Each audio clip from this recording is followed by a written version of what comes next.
This coming Saturday, next Saturday, uh, wait lang, makinig kayo. I'll be having my first dance workshop.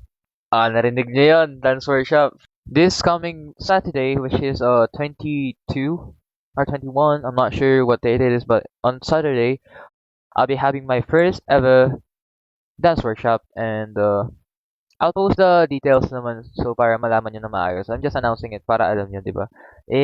Gusto po, dali, baka mawala. Okay, ayan, ayun na nga, this coming Saturday, ayan ha, dance workshop. Maybe it starts at 3 p.m. It's around QC lang. Yeah.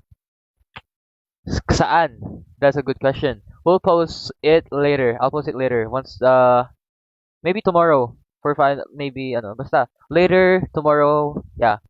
We'll post it. We'll post the details about it. That, yun.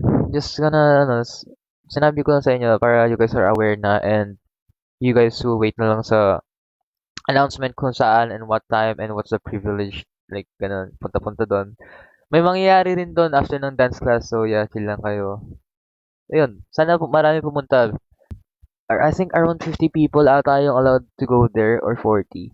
Saan ko ipopost? IG account ko and sa Twitter. Maybe I'll document it too. So make sure to, if you wanna be, pretty and handsome sa camera, you guys should, ayos it. It's around QC lang guys, yeah. You should, punta kayo doon kasi it'll be fun. And, the step is, I'll try to make it, yeah, madali, yeah. You guys don't have to worry about the step. Because, lang yun, madali lang yung promise. So, yeah, I love you guys. Sana makapunta kayo. It'll be fun. And so worth it.